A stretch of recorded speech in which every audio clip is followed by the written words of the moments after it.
Hello real life kids and youth, my name is Charlotte and today we're in week 14 of our series Hope is Alive, and today we're looking at a story where Jesus healed a woman who had been poorly for 12 whole years. And what we want you to take away from today is that hope is alive because he is alive, and the woman who Jesus healed knew this, and so do I. In this video today, you will find everything you need for kids and youth work. There will be a game, the story, the signs, a song, some teaching notes and a craft. So I really hope you enjoy week 14 of Hope is Alive. Okay, real life kids and youth, we're going to look at your game for this week now. And because in the story that we're going to look at, we see a woman who was healed by reaching out and touching Jesus, we are going to have a game that involves touch, using our hands, our sense of touch and feel. So there are two ways that you could play this game. The first is that you could get a grown-up to set this all up and get this all ready, and you're the one then doing all the guessing. Or all of you who are playing can do a part of this each and then have a go at guessing everything all together. So here's what you need to do. You need to go and find some socks. So I have raided Ben's sock drawer here, and I have found 10 different big socks of his. The bigger the socks, the better, because you're going to need to put things inside the socks. So go and find some big socks that you can use for this game. You then need to find some things to put inside the socks, one thing for each sock. So the other people with you are going to have to feel the sock from the outside and guess what's been hidden inside. So you need to find things that you think will be interesting to guess from the outside or difficult, whatever you think. Don't choose anything that is sharp or has a pointy edge or is potentially dangerous to feel from the outside. So make sure that what you're choosing doesn't contain any risk of people getting hurt when they're feeling it and trying to guess what it is, okay? Stay away from the sharp things. So let me show you what I've got in my little bag here that I'm going to use for Zach and Esme to try and guess what's inside the sock. So I have got a wooden egg. I've got a packet of Haribo. This is Esme's bag, by the way, that I've put everything in. I have got one of Esme's hair bows. I have got a roll of sticky tape. I've got a Lego figure there, a little Lego minifigure. I have got a battery. You see that there? It's got a point on the end that might make it easier to guess what it is. I have got a clothes peg here. I have got a birthday cake candle here. I have got a marble. And I have got a monkey nut. So those are the 10 things that I'm going to hide inside the socks and get Zach and Esme to try and guess. You need to make sure that you put a number on each sock. So I've used some dot stickers and written the numbers 1 to 10 on those. You can stick a bit of paper on with sellotape. I wouldn't use a Sharpie or anything to actually draw on your socks, but find some way of sticking something on that shows you what number they are, because then when you're guessing, you can write down numbers 1 to 10 or however many socks you've got and write against that what you think is inside. If you can't do all your writing yet, don't worry, get a grown-up to write down what your guess is, and then when everybody has felt all of the socks and guess what's inside all of them, you can then empty the socks, find out what the answers were and see who got the most right. So that is your game today, real life kids and youth. Go away, find some tricky things to put inside socks and guess, or get your grown-up to do that ready for you to try, and then have fun with that. I would love to hear the most unusual or the tricky things that you put inside socks and then people couldn't guess what they were. Okay, have fun with all of your socks and things. Right, Zach and Esme. So, in this game, you need to use your fingers. Can you show me your fingers, please? Excellent. So, I have got here 10 of Dad's stinky socks. Except they're not really stinky, they're clean, so we're good. And inside each sock is something hidden. Now you need to feel the sock from the outside and try and guess what is hidden inside, and write your answer down on your clipboard. So can you show us your clipboards? What have you written on your clipboards? I've written 1, 2, 3, 4, 5, 6, 7, 8, 9, 20, wait, no, 10. Sit down. And I wrote 1 to 10. 1 to 10. 1, Okay, 2, 3, 4, 5, 6, 7, 8, 9, brilliant. 10. So are you ready for your first socks? So Zach, you can have number 9. Yeah. Don't look inside. Use your fingers and feel it. Esme, you have got number 10. So have a feel and guess what's inside. Some sweeties, I think's inside. Right, write it down. Egg. Okay, write down your answers. On number 1. Whatever number you had the sock for. What was your sock? 10. Okay, into the next number 10, write your answer.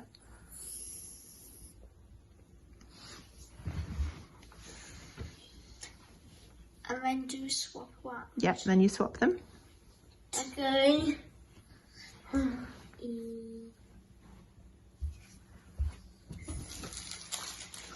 Right, so Esme, have a feel inside that one and see what you think it is.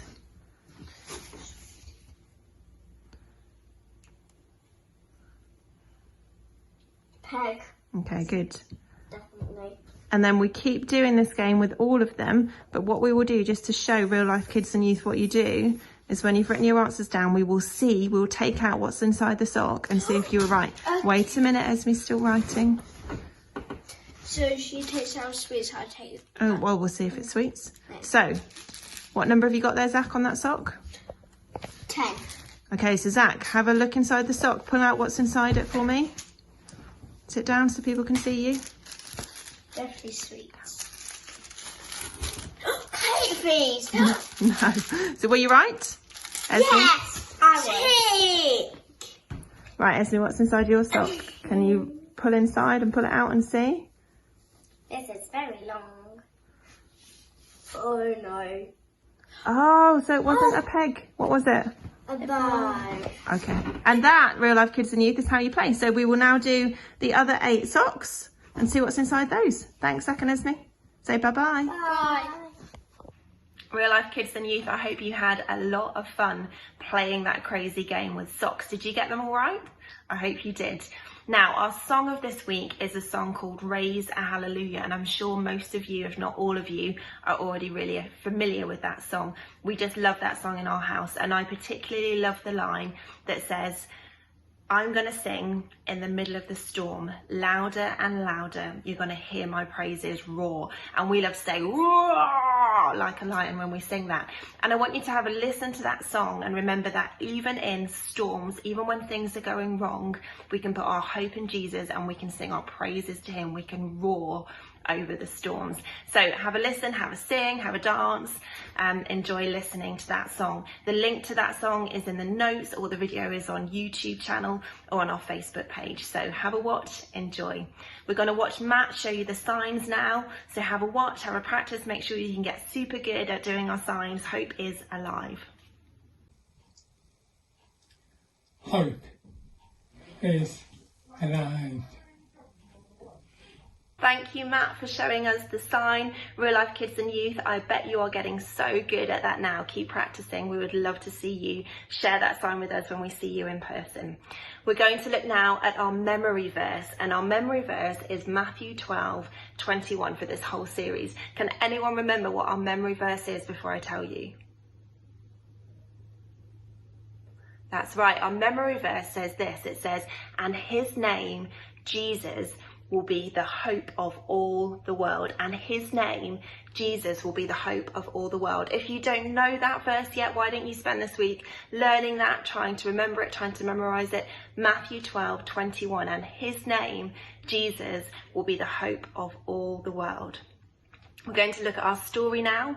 The story that we're looking at where Jesus heals this woman can be found in the Gospels of Matthew, Mark, and Luke. I'm going to read it to you from the Jesus Storybook Bible, and the Jesus Storybook Bible takes it from Luke chapter 8. So if you have a Bible and you want to go and look up Luke chapter 8, read it for yourselves in your Bibles, please do that. I'm going to read it to you now. I'm going to come a bit closer so you can see the pictures while I read. So here we go. But everyone was in the way. Hustling and bustling, jostling and pressing, pushing and shoving, squishing and squashing. The disciples ran ahead, forcing back the crowd. Suddenly, Jesus stopped. His friends looked back. What was he doing? Who touched me? Jesus asked, because he felt power go out of him. Me, a frail lady looking down at the ground because she was ashamed said. The poor lady had been sick for 12 years and she had to get well. She knew if she only touched Jesus' coat, she would be healed.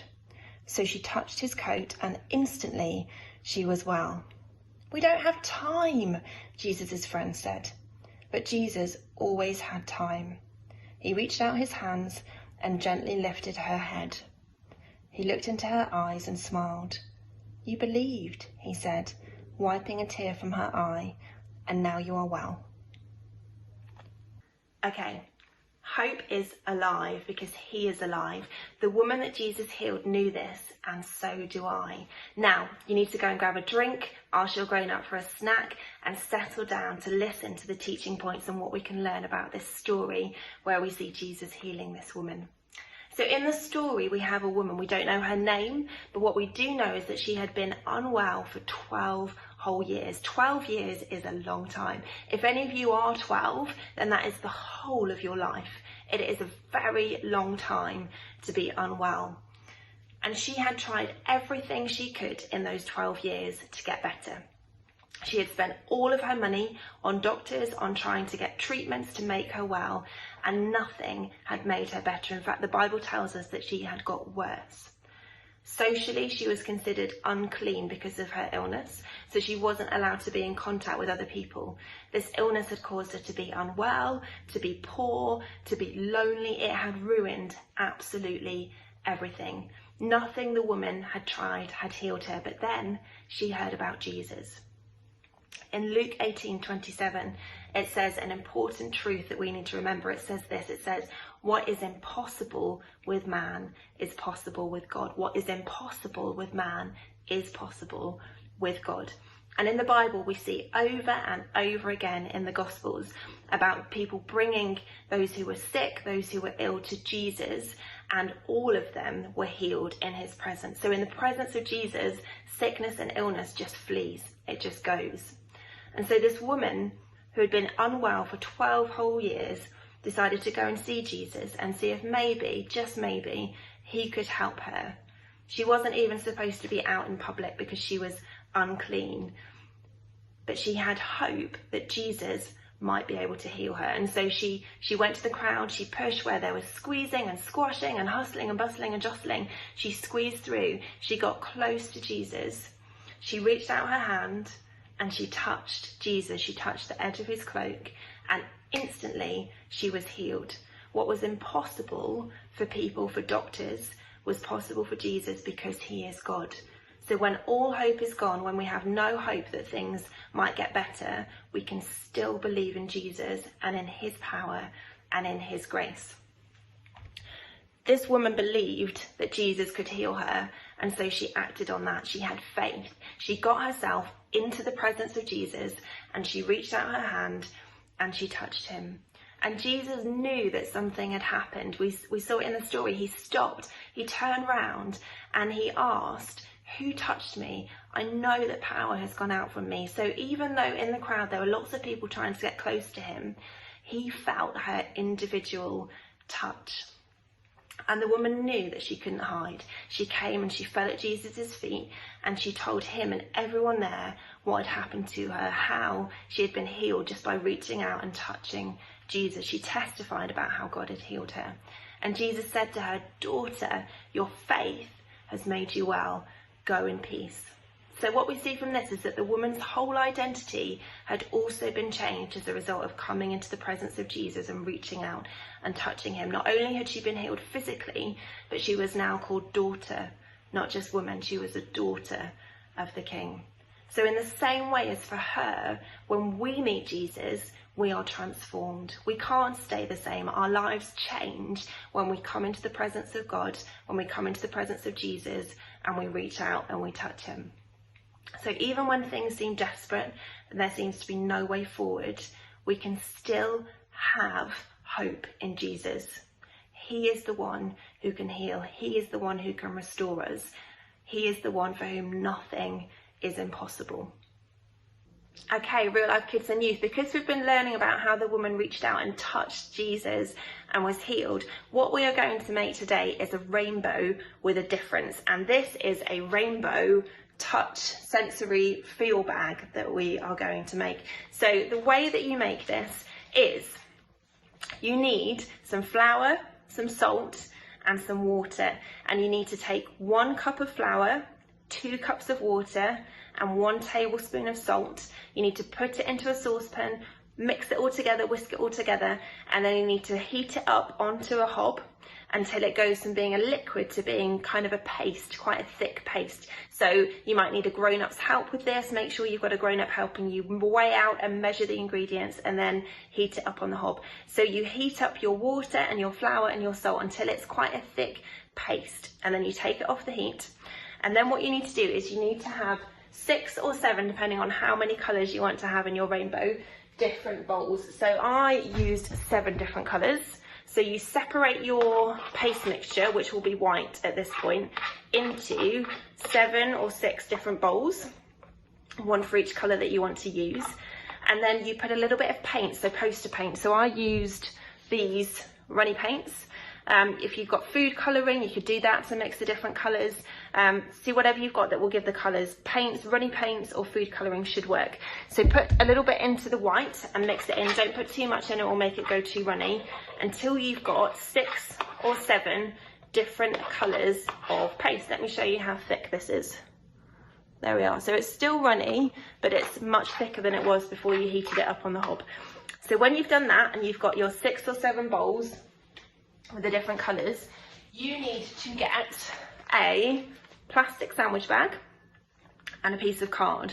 Now this can be as big or as small a sandwich bag as you want. I did mine in quite a big one, but you can do it in a smaller one. You just need to cut your piece of card to the right size. So you need to cut your piece of card so that it goes into the sandwich bag with not a lot of room around the edge, and so that you have got a bit of room at the top when you've put the card in and you've put all the paint in to seal it and then pin it down and tape it. So let me show you on the one that I've made on the back.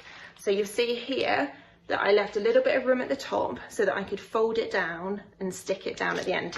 So once you've got your bit of card in your bag, you've got your bowls with your 6 or your 7 different coloured pastes, you then need to get the paints into the bag. So what you need to do is you need to lift up the plastic bag with one hand, and then you need to spoon your mixture from the bowl into the bag at the end. Now this is a bit tricky. I put it in at the far end, but having done it, I reckon you could put it in at the near end and you'd still have plenty of room to squidge it along. So I reckon go for the near end because it's much easier than the far end, which is what I did. So put your paint in on the edge in the colour order of the rainbow. So a blob for each colour. Seal your bag, turn the top over, tape it down, and then is the fun bit, because then what you get to do is you get to squish the paints from one end all the way along to the end until you've got something that looks like this. And then you've got something that you can have fun with and playing. So you see how my heart here, I can now use my fingers to rub that heart out. And then I could draw something else. So you end up with a rainbow touch sensory feel board here that you can have lots of fun making pictures, doing writing with, or just having lots of fun and squishing. Now, if you don't fancy that, or you don't have paints and food colouring, you could choose to make a rainbow out of scraps. So you can make a collage rainbow with scraps of paper, scraps of card, scraps of recycling and junk modelling, all the different colours of the rainbow. You could raid anything that you've got at home in terms of crafts, if you've got any sequins or you've got any tapes, anything just to make a really colourful rainbow. Or if you don't have that, you could colour a rainbow with pens or pencils or paint. Do whatever you want to do to make a bright coloured rainbow, to remind us that in Jesus we have hope. Have fun crafting. Please send us pictures of what you make. I would love to see your creations. I can't wait to make this with Zach and Esme. Have fun, real life kids and youth. Real life kids and youth, I hope you have had so much fun making your rainbows and learning more about the woman who was healed by Jesus after 12 years of being poorly. So don't forget, hope is alive because he is alive. Nothing is impossible with God, and we can put our trust and our hope in him. The woman healed by Jesus knew this, and so do I. We love you, real life kids and youth. Keep having fun with Jesus, and we will see you very soon. Bye bye.